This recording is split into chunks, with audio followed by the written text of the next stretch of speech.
Hello बच्चों, मैं श्रीमती प्रेम परिहार, सहायक आचार्य, राजकीय बांगड़ महाविद्यालय डिडवाना। और आज हम बीकॉम पार्ट 3 का पेपर फर्स्ट के आगे का चैप्टर पढ़ेंगे,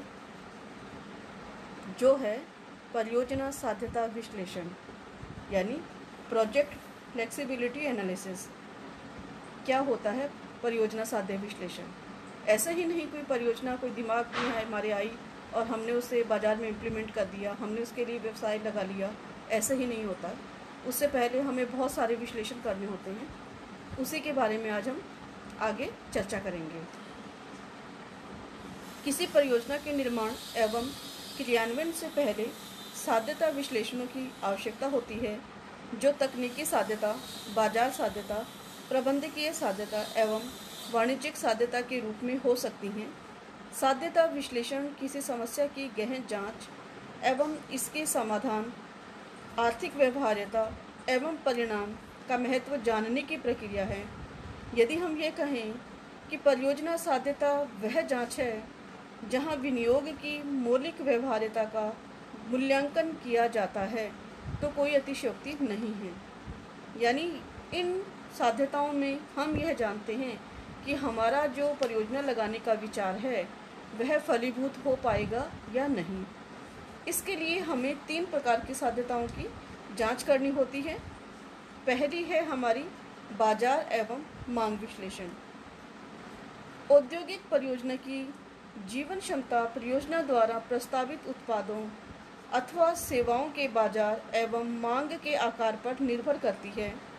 इसलिए जब कभी किसी परियोजना के नियोजन एवं क्रियान्वयन का प्रश्न दिमाग में आता है, तब इन बातों के बारे में अनुमान लगाया जाता है कि बाजार का या मांग का कुल आकार क्या होगा, प्रतिस्पर्धी कंपनियों या व्यवसायियों द्वारा संस्थापित क्षमता का विद्यमान स्तर क्या है, मांग की वृद्धि का प्रतिमान कैसा है तथा परियोजना द्वारा प्राप्त किए जाने वाले संभावित बाजार का हिस्सा कैसा है। इसके लिए हमें अनेक बिंदुओं पर जानकारी इकट्ठी करनी होती है, जिसके लिए क्रमबद्ध सूचना संग्रहण, बाजार संरचना, मांग पूर्वानुमान और विपणन नियोजन के बारे में अध्ययन करना होता है। सूचना संग्रहण, जिसमें संकलित की जाने वाली सूचना की प्रकृति एवं सीमा परिस्थितिगत आवश्यकताओं पर निर्भर करती है। इसमें उत्पाद की कुल मात्रा, मांग का खंडवार विभाजन, मांग की आयलोचशीलता, ग्राहक संबंधी सूचना यथा क्रय उद्देश्य, ग्राहक की मनोवृत्ति, आदतें, क्रेताओं की सामाजिक आर्थिक स्तर, वितरण माध्यम, विज्ञापन, मीडिया आदि से संबंधित व्यापारिक परिपाटियों को जाना जाता है। परिस्थितिगत विश्लेषण, जिनमें ग्राहकों, प्रतिस्पर्धियों, मध्यस्थ, फुटकर विक्रेता, थोक विक्रेता, यहाँ तक कि कर्मचारी अथवा अन्य कोई भी जो प्रत्यक्ष या अप्रत्यक्ष रूप से वर्तमान उपक्रम से जुड़ा हुआ है, से औपचारिक बातचीत की जाती है। द्वितीयक स्रोत के रूप में आर्थिक सर्वेक्षण, उद्योग प्रतिवेदन, समाचार पत्र, पत्रिकाएं, राष्ट्रीय प्रतिदर्श सर्वेक्षण, कंपनियों के प्रतिवेदन, रिजर्व बैंक के प्रतिवेदन, भारत की जनगणना, योजना प्रतिवेदन, विज्ञापन एजेंसियों द्वारा प्रकाशन आदि से हम विभिन्न प्रकार की सूचनाएं, जो कि द्वितीयक स्रोतों के अंदर आती है, एकत्रित करते हैं और मांग एवं बाजार विश्लेषण के लिए आधार एवं महत्वपूर्ण जानकारियां प्राप्त करते हैं। प्राथमिक स्रोत, जहां संभावित ग्राहकों एवं अन्य पक्षों से आवश्यक सूचनाएं प्रश्नावलियां तैयार करके एकत्रित की जाती हैं, उसे प्राथमिक स्रोत के रूप से जाना जाता है। कभी कभी प्राथमिक स्रोतों से संकलित सूचना को द्वितीयक सूचनाओं में भी जोड़ दिया जाता है। यदि प्राथमिक स्रोतों से सूचना एकत्रित करने में प्रतिदर्श सर्वेक्षण विधि यानी कि सैंपल सर्वे मेथड प्रयोग में किया जाता है, तो हमें यह ध्यान रखना होगा कि हमारी सर्वे के लिए लक्षित जनसंख्या की परिभाषा क्या है उसकी विभिन्नता और उसके लक्षणों पर विचार करना आवश्यक होता है। प्रतिदर्श योजना एवं आकार का चयन करना भी बहुत अधिक आवश्यक होता है, क्योंकि परियोजना के लिए प्रतिदर्श का आकार बहुत अधिक महत्वपूर्ण होता है। न्यूनतम योग्यता तथा उत्पाद कंपनी एवं ग्राहकों संबंधित जानकारी के लिए अनेक प्रकार के अन्वेषकों की भर्ती और प्रशिक्षण भी किया जा सकता है। निरीक्षण एवं नियंत्रण की दृष्टि से उचित व्यवस्थाओं के साथ सर्वेक्षण किया जाना आवश्यक है। इस प्रकार हमें सूचनाओं का संग्रहण विभिन्न विधियों के माध्यम से करना जरूरी होता है, जो हमारे बाजार की मांग के संदर्भ में हमें जानकारी प्रदान करते हैं। बाजार संरचना प्राथमिक स्रोतों अथवा द्वितीयक स्रोतों द्वारा प्रदत्त सूचना के आधार पर प्रस्तावित वस्तु या सेवा के लिए बाजार या मांग पैटर्न ज्ञात किया जाता है। इसके लिए यह आवश्यक है कि बाजार संरचित मांग का निर्धारण किया गया हो, बाजार का ग्राहक समूह अथवा भौगोलिक समूहों के अनुसार विभाजन किया गया हो, उत्पाद की मूल्यलोचशीलता का निर्धारण किया गया हो, विक्रय संवर्धन तथा वितरण पैटर्न तय किया गया हो, प्रस्तावित उत्पाद के स्थानापन्न या निकटतम स्थानापन्न सामग्री की सूची तैयार की गई हो। ये सब चीज़ें हमारे पास में तैयार रखनी चाहिए, तब हम बाजार संरचना का मूल्यांकन कर सकेंगे। मांग पूर्वानुमान परियोजना भावी मांग पर आधारित होती है, इसलिए प्राथमिक एवं द्वितीयक स्रोतों से प्राप्त सूचना के आधार पर एक बार विद्यमान मांग का निर्धारण करना आवश्यक हो जाता है, तो हमें मांग का पूर्वानुमान लगाना ही होता है। अनेक वर्षों के लिए मांग का पूर्वानुमान लगाने के लिए अनेक प्रकार की सांख्यिकीय विधियों का प्रयोग किया जाता है, जो बाजार में प्रचलित मांग के बारे में जानकारी देती हैं। इन विधियों के माध्यम से हम दीर्घकालीन एवं अल्पकालीन मांग के बारे में जानकारी प्राप्त कर सकते हैं। इन विधियों के अंतर्गत काल श्रेणी विभाजन, दीर्घकालीन प्रवृत्ति, मौसमी प्रवृत्ति, दीर्घकालीन प्रवृत्ति का निर्धारण मुक्त हस्त रेखा विधि या रेखा चित्र विधि, अर्धमाध्य विधि आदि के माध्यम से कर सकते हैं। बाजार नियोजन बाजार नियोजन में बाजार एवं मांग विश्लेषण प्रक्रिया का अंतिम चरण बाजार नियोजन होता है। उपयुक्त तर्कयुक्त प्रक्रिया के परिणाम स्वरूप एक उपयुक्त विपणन योजना तैयार की जाती है, जो उत्पाद को वांछित बाजार में प्रवेश करने के लायक बना देता है। बाजार नियोजन विभिन्न बाजारों के बाजार मिश्रण का अभिकल्प होता है। यह एक उपयुक्त बाजार मिश्रण के जैसे उत्पाद, स्थान, मूल्य और संवर्धन का मिश्रण होता है। उत्पाद मिश्रण यह संस्था द्वारा अनेक वर्षों से बिक्री हेतु प्रस्तावित उत्पादों का जोड़ होता है, योग होता है। स्थान मिश्रण अथवा वितरण मिश्रण से आशय उत्पादकों से उपभोक्ताओं तक माल के सुगम प्रवाह हेतु बनाई गई व्यवस्था से है। मूल्य मिश्रण मूल्य नीतियों, साख एवं सुपुर्दगी शर्तों, लाभ उपांत, पुनः बिक्री मूल्य, रख रखाव आदि के घटकों को ध्यान में रखते हुए उत्पाद के मूल्य निर्धारण से संबंधित होता है। संवर्धन मिश्रण यह विपणन क्रियाओं के संपर्क में आने वाली उन सभी के बीच में विपणन संप्रेषण सृजित करने और बनाए रखने से संबंधित है।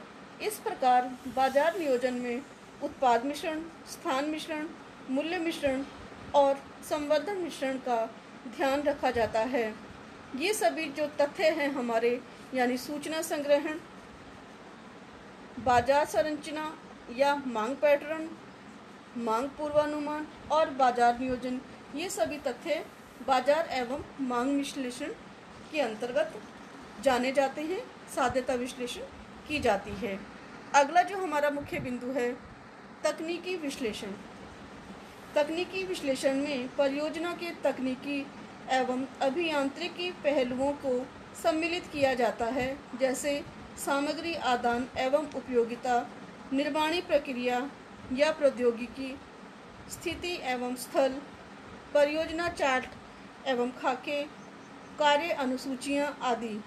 तकनीकी विश्लेषण में एक परियोजना की तकनीकी व्यवहार्यता का मूल्यांकन इस निष्कर्ष पर पहुंचने के लिए किया जाता है कि क्या यह हमारी परियोजना की अपेक्षित मापदंडों को पूरा कर सकेगी या नहीं।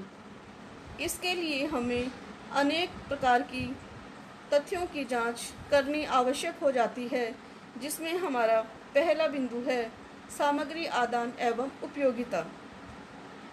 इसमें सामग्री एवं उपयोगिताओं की परिभाषा, उनके गुण तथा आपूर्ति कार्यक्रमों का विवरण दिया जाता है। कच्ची सामग्री, संसाधित औद्योगिक सामग्री, पूरक सामग्री एवं कारखाना आपूर्तियाँ तथा उपयोगिताएं आदि के बारे में हम अलग से विश्लेषण करते हैं।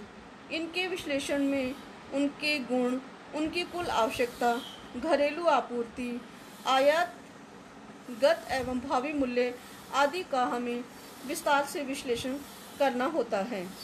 प्रौद्योगिकी, सामग्री को अंतिम उत्पाद में परिवर्तित करने वाली प्रक्रिया या प्रणाली को प्रौद्योगिकी कहा जाता है। एक उत्पाद का निर्माण करने के लिए वैकल्पिक प्रौद्योगिकी भी हो सकती है। अतः हमें स्थानीय, आर्थिक और सामाजिक दशाओं को ध्यान में रखते हुए उचित प्रौद्योगिकी का चयन करना चाहिए। अगला है तकनीकी व्यवस्था। प्रस्तावित उत्पाद प्रक्रिया के लिए तकनीकी ज्ञान प्राप्त करने हेतु संतोषप्रद व्यवस्था करनी पड़ती है। विदेशी सहयोग की दशा में अनुबंध में परियोजना के विभिन्न चरणों में सहयोग, प्रक्रिया एवं निष्पादन प्रतिभूति, प्रौद्योगिकी का मूल्य, अनुबंध की अवधि, उत्पाद के निर्यात की स्थिति, वित्तीय सहयोग, अनुबंध की समाप्ति आदि के बारे में हमें विस्तृत जानकारी प्राप्त कर लेनी चाहिए। अगला है उत्पाद मिश्रण।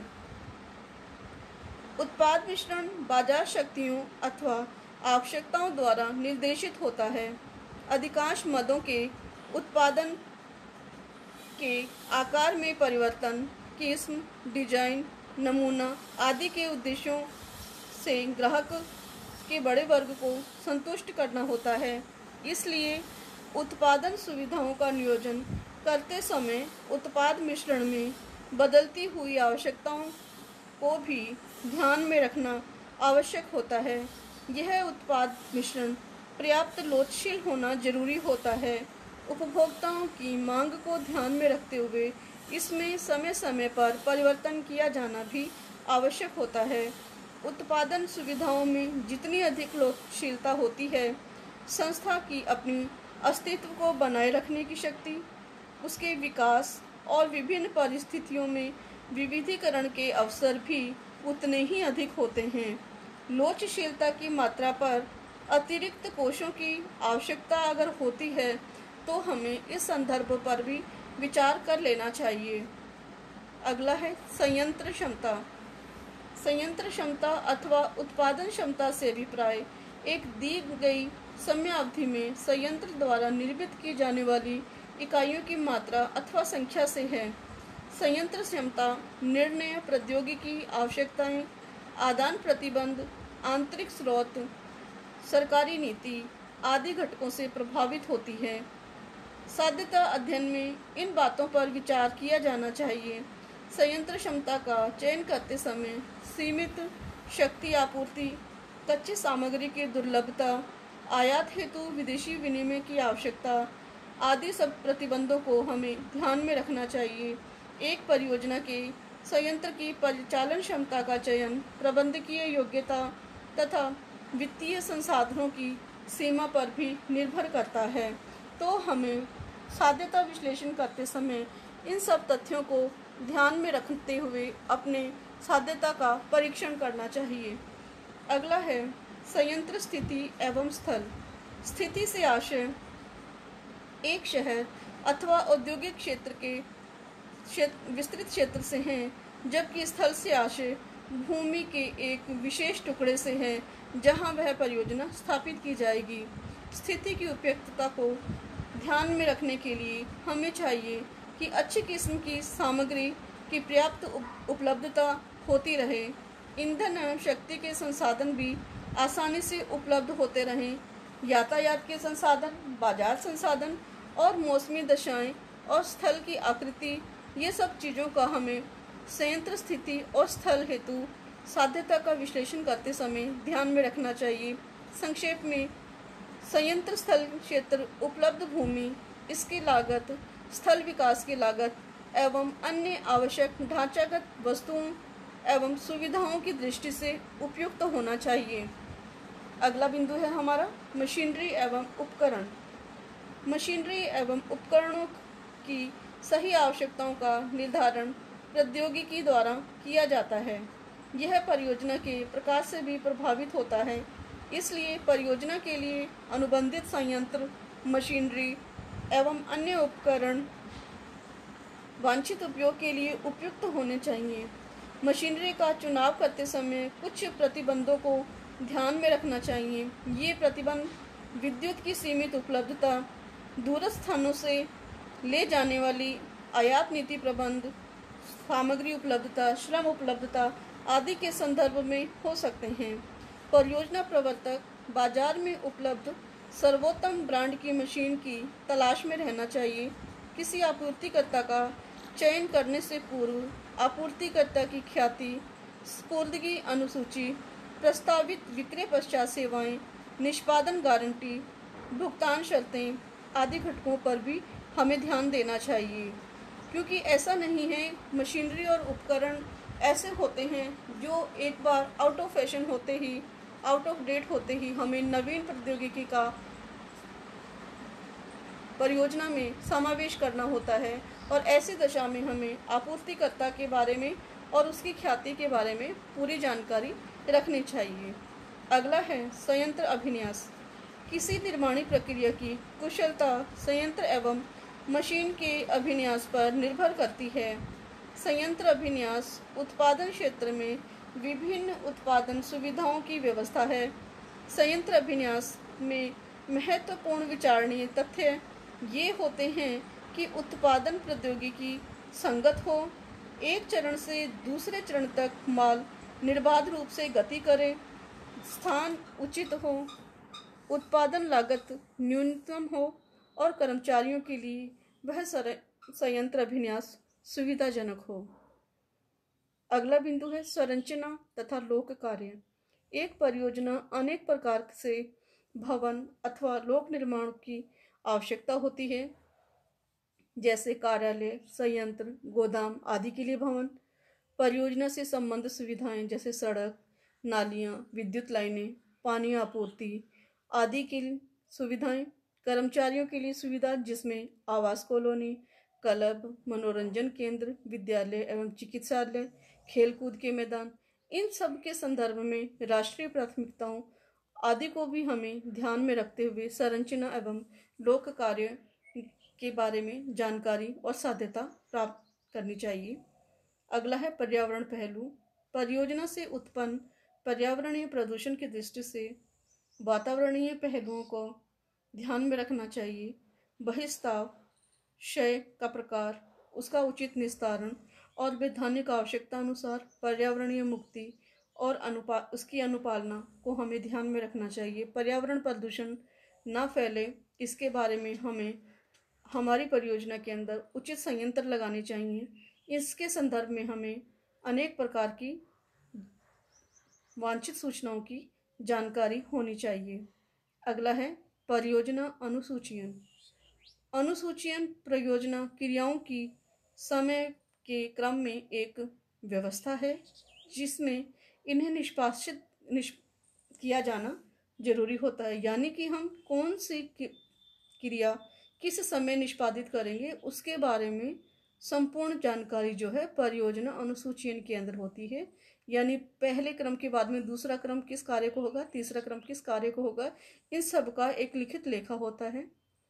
क्रियाओं का अनुक्रम इस प्रकार से नियोजित किया जाना चाहिए ताकि संसाधनों का न्यूनतम उपभोग हो तथा बिना उचित सूचयन के संसाधनों का व्यर्थ हो जाना बहुत ही एक अलाभकारी स्थिति को उत्पन्न कर देता है।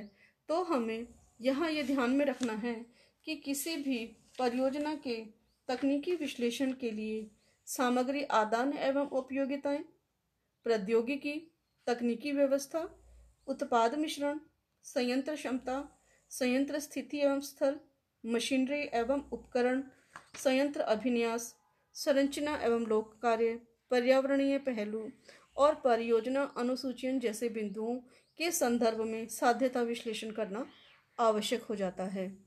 अगला बिंदु है हमारा वित्तीय विश्लेषण। वित्तीय विश्लेषण अध्ययन जो है बाजार एवं तकनीकी विश्लेषण अध्ययनों पर आधारित परियोजना का विस्तृत वित्तीय विश्लेषण है। इसमें परियोजना की वित्तीय दृष्टि से मूल्यांकन किया जाता है। इसके लिए परियोजना संबंधी वित्तीय सूचनाओं को संग्रहित, संक्षिप्तीकरण, विश्लेषण, प्रस्तुतिकरण तथा निर्वाचन की आवश्यकता होती है।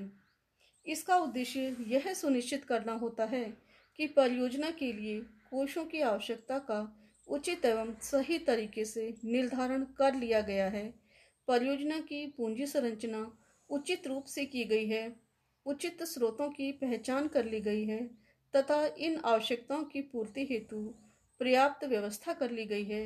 वित्तीय दृष्टि से परियोजना का मूल्यांकन करने के लिए हमें कुछ पहलुओं के बारे में विस्तृत रूप से जानकारी लेनी चाहिए, जिसमें पहला हमारा मुख्य बिंदु है परियोजना लागत।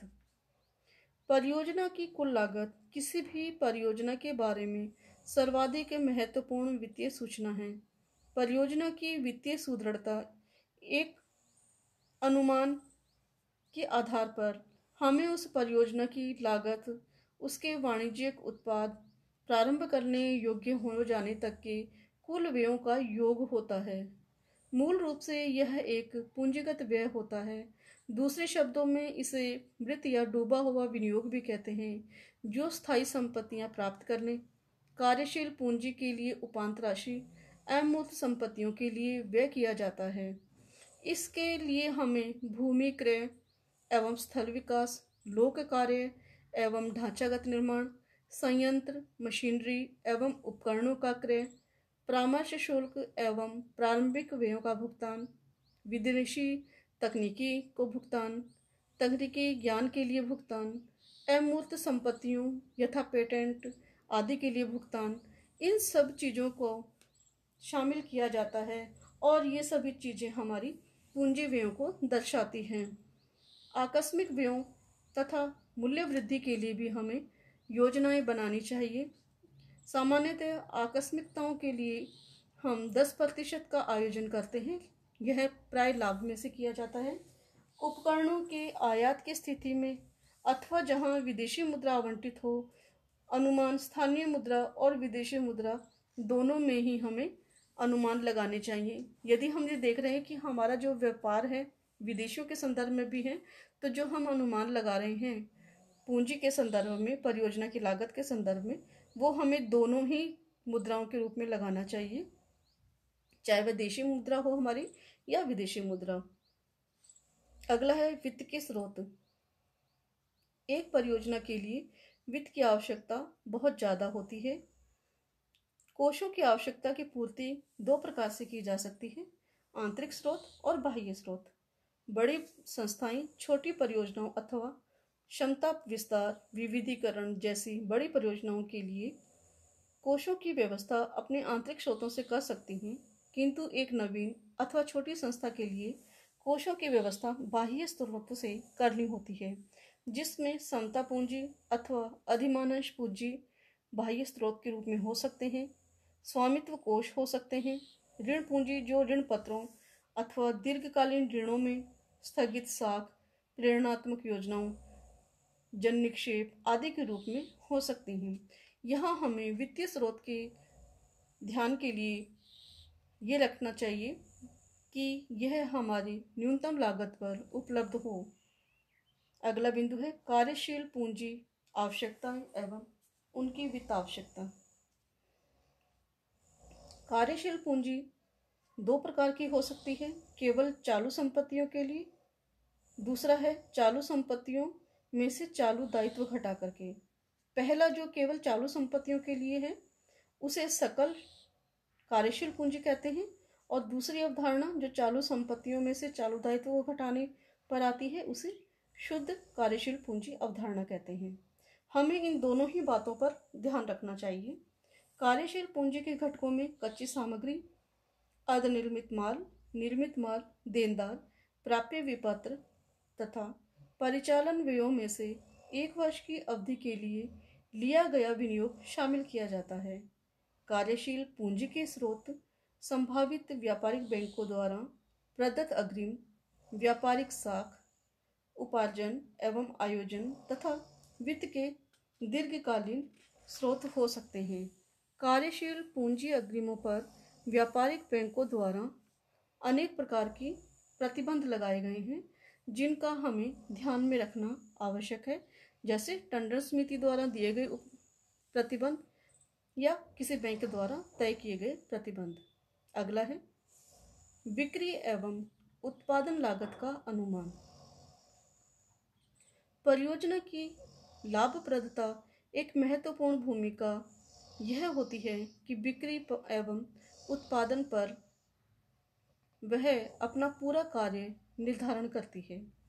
इसलिए बिक्री आगम का निर्धारण करते समय हमें परियोजना के कुछ बिंदुओं को ध्यान में रखना चाहिए।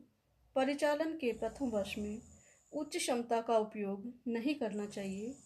यह माना जाना चाहिए कि जितना उत्पादन किया जाता है वह समस्त उत्पादन बेच दिया जाता है ताकि स्कंद की समस्या उत्पन्न न हो। चयनित विक्रय मूल्य ऐसा होना चाहिए जिसे वसूला जा सके और वह वर्तमान में बाजार में प्रचलित हो। अपनी मर्जी से ही कोई बिक्री मूल्य तय नहीं करना चाहिए। ऐसा मूल्य निर्धारित करना चाहिए जो बाजार में प्रचलित हो और जिस कीमत पर आसानी से वस्तु बेची जा सके।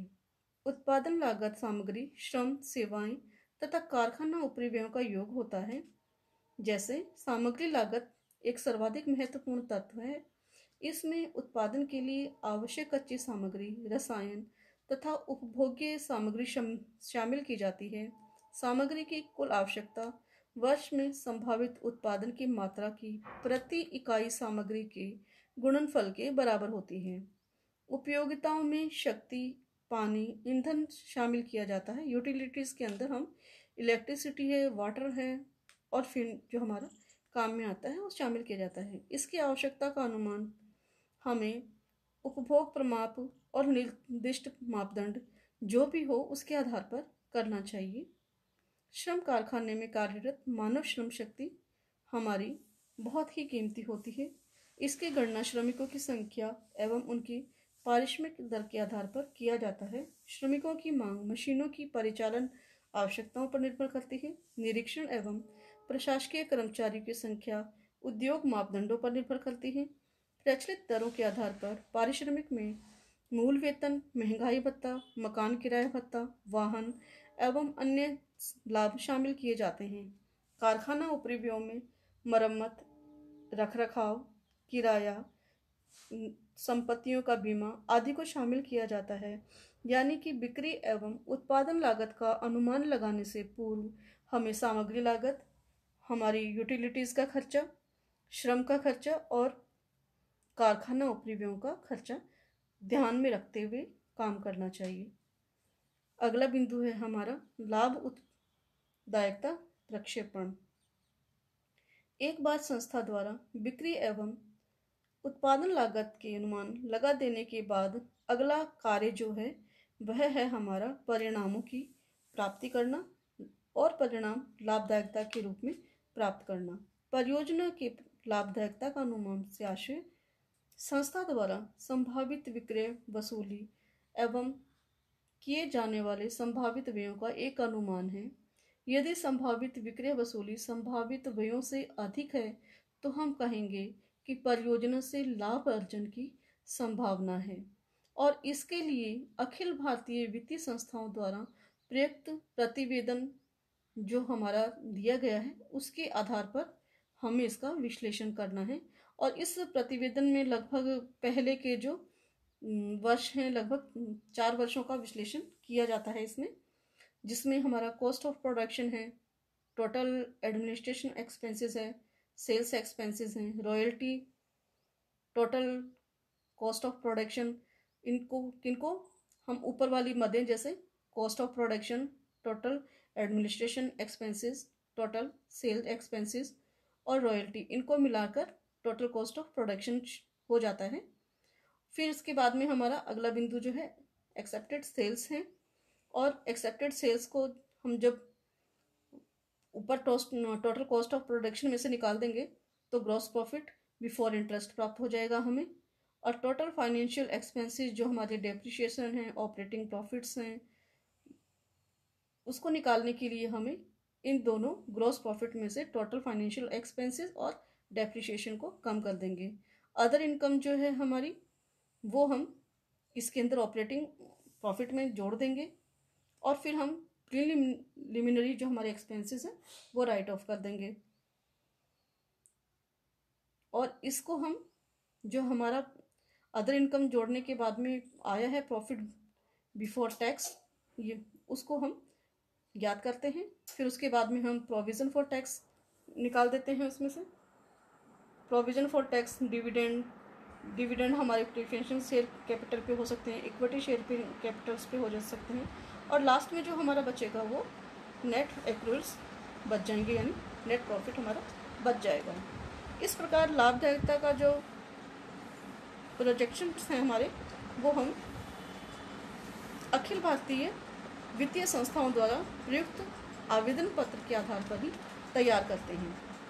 ऐसा नहीं है कि अपनी मर्जी से ही हमने कोई परफॉर्मा बना लिए, तय है परफॉर्मा, उस तय परफॉर्मे के आधार पर हमें काम करना होता है। अगला हमारा है प्रक्षेपित चिट्ठा। प्रक्षेपित चिट्ठा वर्ष के अंत में वित्तीय स्थिति को दर्शाने वाला एक निश्चित तिथि के शेषों का विवरण होता है। चिट्ठा कंपनी अधिनियम के प्रावधानों के अनुसार एक निर्धारित प्रारूप में तैयार किया जाता है। एक परियोजना अथवा संस्था का प्रक्षेपित चिट्ठा भविष्य में एक समय बिंदु पर अपेक्षित वित्तीय स्थिति को दर्शाता है, तो वह भी हमें तैयार करना चाहिए। प्रक्षेपित चिट्ठा विभिन्न लागत सूचनाओं, आधार वर्ष के चिट्ठे, अनुमानित आय विवरण के आधार पर तैयार किया जाता है। अगला बिंदु है हमारा प्रक्षेपित रोकड़ प्रभाव विवरण। रोकड़ प्रभाव विवरण एक वर्ष या एक से अधिक वर्षों के लिए प्रारंभिक व अंतिम रोकड़ एवं बैंक शेष को दर्शाते हुए रोकड़ अंतर्वाहों एवं रोकड़ बहिर्वाहों का विवरण होता है। वास्तव में यह एक रोकड़ बजट ही है जो एक वर्ष में तैयार किया जाता है, और इसके लिए लेखांकन प्रारूप 3 के अनुसार रोकड़ प्रभाव विवरण का जो भी प्रारूप है वो क्षैतिज या लंबवत हो सकता है। अंतिम बिंदु है हमारा समविच्छेद बिंदु। लाभदायकता अनुमान इस बात पर आधारित है कि परियोजना भविष्य में क्षमता उपयोग के एक निश्चित स्तर पर परिचालित होगी, और इसके लिए ये जानना आवश्यक हो जाता है कि अधिकतम क्षमता क्या है, जहाँ पर कोई लाभ अथवा हानि नहीं हो, अथवा कब परियोजना लाभ अर्जित करना प्रारंभ कर देगी। समविच्छेद बिंदु की गणना करना सरल है, क्योंकि समविच्छेद बिंदु पर कुल आगम और कुल लागत स्थिर, कुल लागत में दोनों तरह की लागत है हमारी, स्थिर एवं परिवर्तनशील लागत बराबर होती है, वहाँ हमारा समविच्छेद बिंदु होता है। एक नई संस्था अचानक ही समविच्छेद बिंदु पर नहीं पहुँच सकती, उसे 2 या 3 वर्ष इसके बाद में इस बिंदु को प्राप्त करना होता है। ऐसा नहीं है आज ही कोई संस्था बनी है और आज ही वह समविच्छेद बिंदु प्राप्त कर ले। इसके लिए हमें एक टाइम पीरियड लगता है, जहाँ ऐसी स्थिति आती है कि जब स्थिर और परिवर्तनशील लागतें और कुल आगम हमारी एक बिंदु पर समान होती है, तो वह बिंदु हमारा समविच्छेद बिंदु कहलाता है। इस प्रकार हम देखते हैं कि वित्तीय विश्लेषण के अंदर हमें परियोजना लागत, वित्त के स्रोत, कार्यशील पूंजी आवश्यकताएं, बिक्री एवं उत्पादन लागत का अनुमान, लाभदायकता प्रक्षेपण, प्रक्षेपित चिट्ठे, रोकड़ प्रभाव विवरण और समविच्छेद बिंदु, इन सब चीज़ों के ऊपर पूर्वानुमान लगाना पड़ता है, इनकी साध्यताओं का विश्लेषण करना पड़ता है कि ये सब चीज़ें हमें पर्याप्त समय में मिल पाएगी या नहीं। इस प्रकार परियोजना साध्यता विश्लेषण के अंदर हमें इन 3 बिंदुओं का मुख्य रूप से विश्लेषण करना होता है। आशा है आपको यह चैप्टर समझ में आया होगा, और यदि कोई प्रश्न है तो आप हमें व्हाट्सएप करके पूछ सकते हैं।